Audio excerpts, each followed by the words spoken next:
Hello, everybody. My name is Effie, as you just said. I'm Greek, and I'm very, very happy to be presenting here today.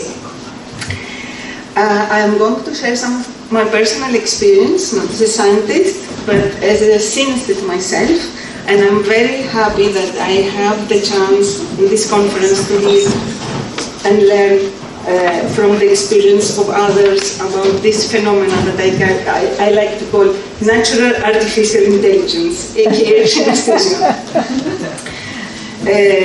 I didn't know, I didn't realize that I was synesthete since my childhood, though. I thought that everybody experienced the same colors in their everyday life, just like me. I found out accidentally after my 30s that this is not a common part of people's lives. There was playing a board game with my kids which required the players to remember the colors of certain letters or numbers. So I said to my kids, this is too easy, since anyway, each letter, each number has its own color. So this is game piece of cake. They didn't understand what I meant, and really, it was a shocking moment. And how strange that this moment never came up for me earlier in my life as a child or as a mom. I registered a new part of my life that was always there, yet I had no clue. From this point onwards, I unintentionally entered the world of synesthesia, which has become a core aspect of my life. I started to enjoy discovering more and more, and I began to distinguish my colorful synesthetic skills that I absolutely adore, and which at the end is not common for everybody. To begin, I'm an associated graph and color synesthete, which means that all letters, words, numbers, days of the week, months, years have colors. For instance, my A is red, my 11 is black, my Monday is white, my November is blue.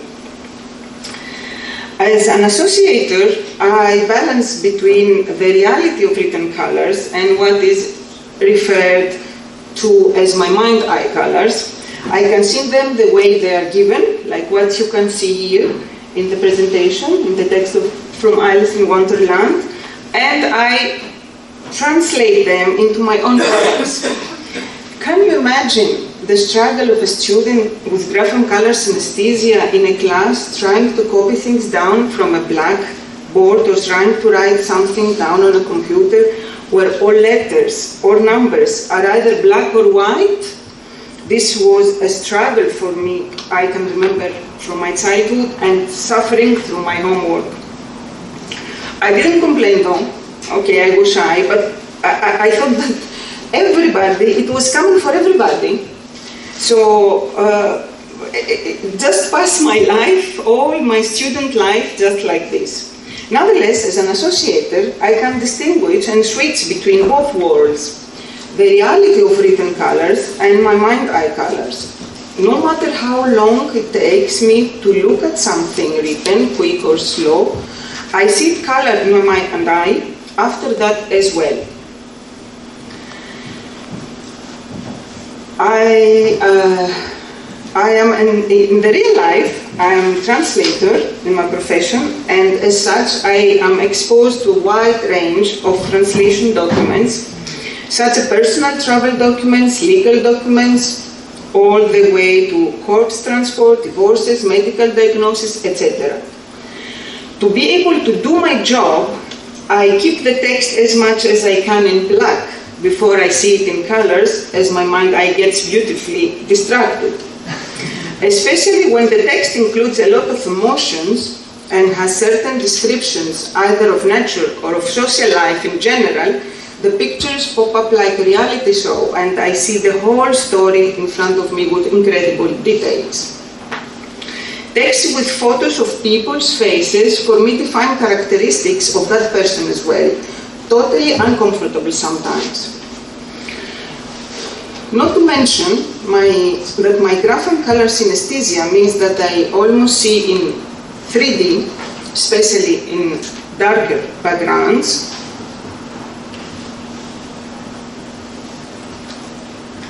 Similar results with vivid visual imagery in details I experience when I read a book. I wouldn't call it reading actually, since it's like a live experience. And in this very own cinematic experience of mine, I also like to introduce my mirror touch synesthesia, not pain to color though, that causes me to feel sensations and blocks me many times from being able to watch movies with comfort. This includes any kind of hurting, or even if I experience something in real life, for example, when I'm walking in the street or supermarket or gym, or even when I see something that it might hurt somebody and I think of that, then it comes the trigger too. In such moments, what I feel is something like electricity passing through my ears, in the outside part of my arms and external part of my legs. Not every event has the same effects in my body though. It's different when, for example, a child falls from a bike and hurts itself, or someone burns himself, or there is a car crash or explosion, etc., with either total or partial triggering.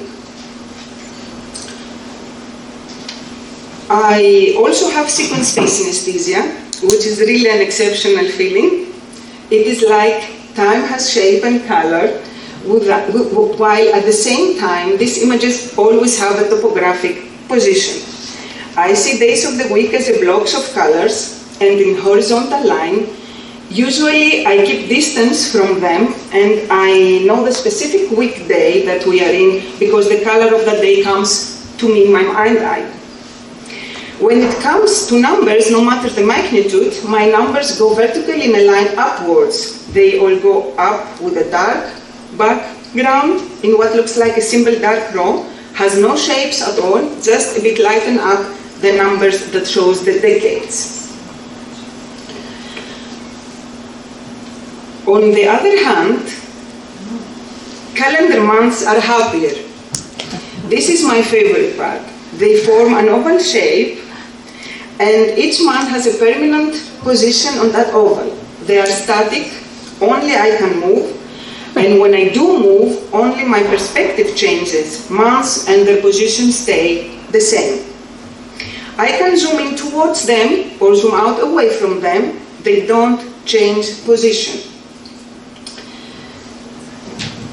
The months belonging to the seasons of winter and spring are tighter, more condensed to each other, and with a darker background.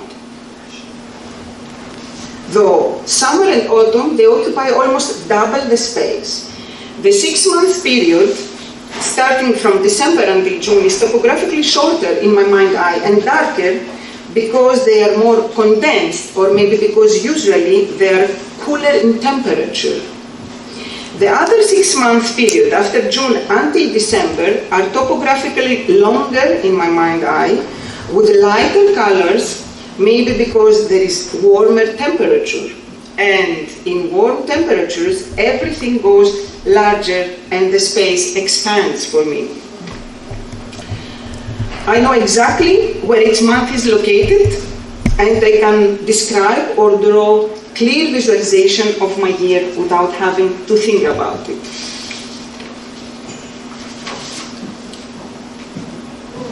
Similarly, my space becomes fluid by warm temperatures, like melting that loses its space, though with cold temperatures, space in a home or building, for example, get bigger or taller. It is if space grows higher.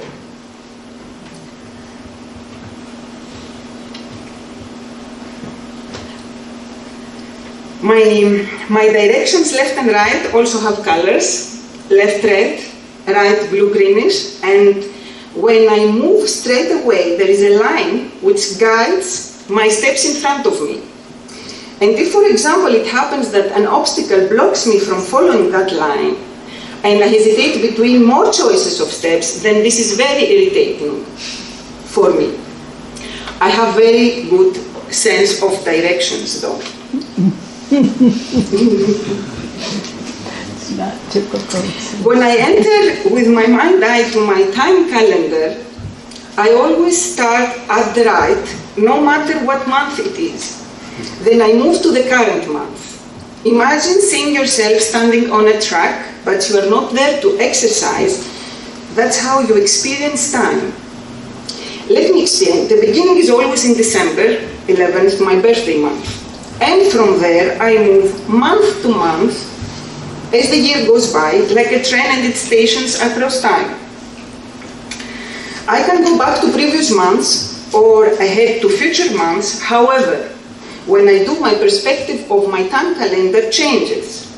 I'm always aware of the current month though, because like a magnetic force, I cannot escape my current position, but I can shortly visit previous months. I can do this by zooming out to previous months, but only for a short time, as I will be dragged back to the current month, something like an elastic band. And this happens every time I would like to visit my memories. So, now I'm standing in the middle of May, an orange-colored month. All my months take a clear color from the first and dominant letter of the word.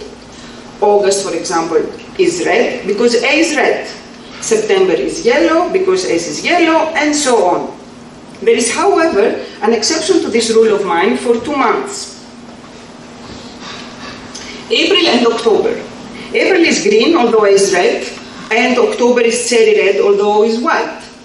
The only explanation I can think of for this is that the sound of the first syllable of the word October is the sound octo, which in Greek means the number 8, which has a cherry red color for me.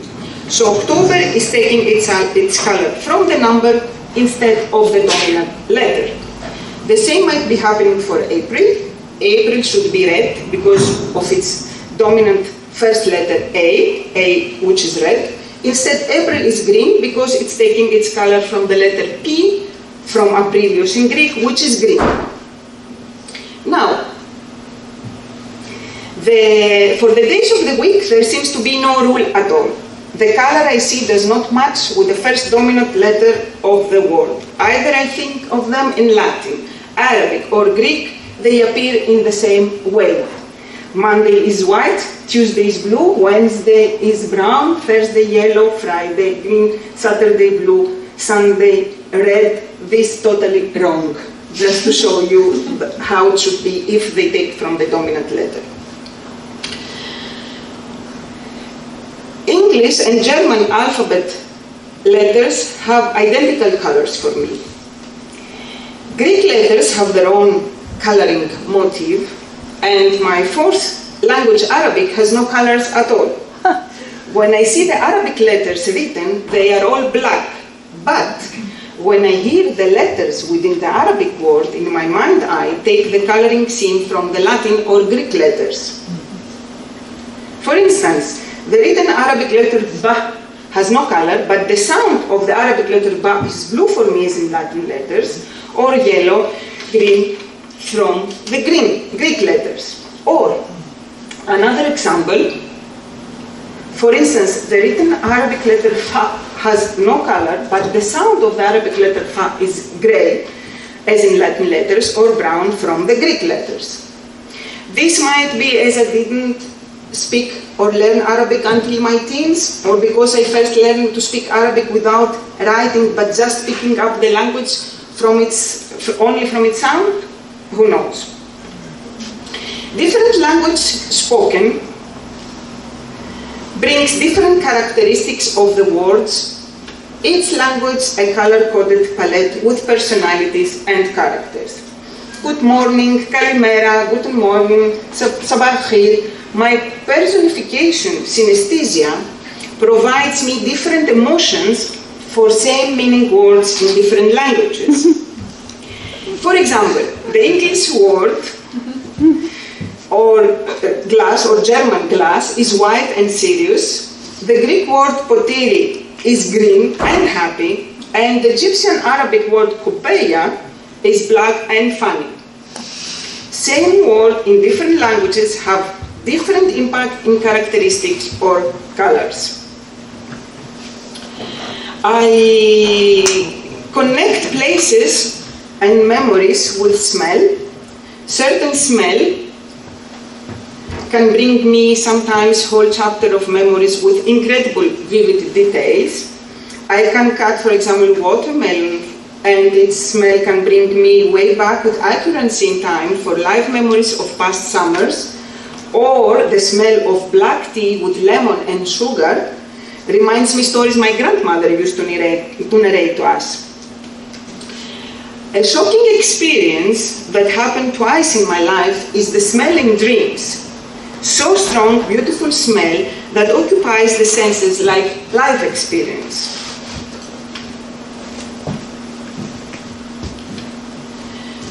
Through my mirror emotion synesthesia, I sense emotions of people near me, but my coloring palette is very limited.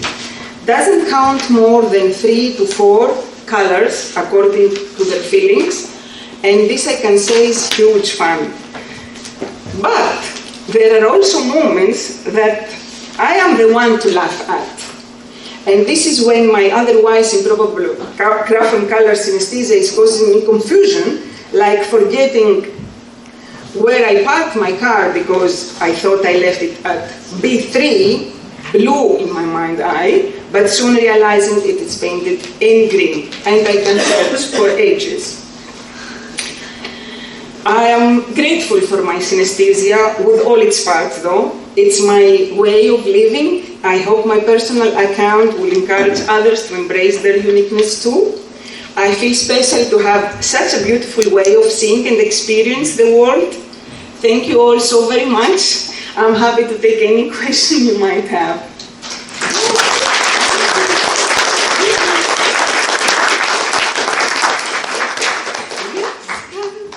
Did you do the illustrations? Oh, the what? The drawings. Are these your drawings? They're gorgeous. Thank you. We have about 6 minutes for questions, if there are any questions. Yes? I'm curious, in some of them you showed yourself from the back, just the way Jennifer did before. For the time calendar. Yeah, and it's I'm so- always from the back. If I need to turn or if I go up to see the months down, it has to be very short time. I'm always in the back. So interesting. Other questions, comments? Yes, Patty. Yeah, I was just wondering about before you had your right and left on the screen, and you said they're different colors, right? You like to see it? Which, Yeah, the months? Or No, the right and Right left. and left. Right and left. You said right and left. the right and left, the direction. Yes. Which can say to the driver, go on the red. Go red. Yes, I saw that, yeah. Sure. Yeah. Just a minute. Another question. I just Oh, wondered, go ahead. I just wondered, do those colors correspond to the word? The word right, the colors of the words Word right and left, or space, not? I think. Word and I see it. I don't know. What you mean if the color is the word? No. Left? The spelling of the word. No, is that- left is brown. Okay. So it has nothing to do with the word. It has to do with the space or something. Yes. Prerogative. I'll mention, my younger sister has colors for left and right. Okay. She deliberately, she'll wear different colored socks and different colored mittens, almost all the time, to remind her which direction to fit. I wear different colors of shoe. I didn't dare to do this. But I have sneakers with different colors. Yeah, I guess so. Yeah. Go ahead. Hi, this might be my own assumption, but you mentioned something about olfactory visual. Now, with smells bringing you to memories and things. I was taught ever since I was a little girl, that happens to everyone. You smell something, it brings you back to visual. Yeah, maybe. Is this, so I'm not sure if it's... I don't know. We go back to the same question, like empathy, synesthesia, or normal human fantasia. I don't know what's the borders of this, but Yeah, I was just curious because I never thought of it as a synesthesia kind of thing, but it was an interesting combination. combination. Yeah, because smells always bring me to something. It can bring back someone who was 3 years old, but I don't know if that's a common experience for everyone or if it's an intensity thing. I think it's intensity, maybe, and combined with other things. Interesting. Yeah. Yeah, I was just going to ask you, are you aware and that at least in my experience, most synesthetes have very little sense of direction? Do you think you're unusual? Really? You can ask them, but my friends who are synesthetes I remember have the very streets bad like senses. Google Map. Yeah. I don't know. Maybe I don't know. It's strange. No. It's unusual.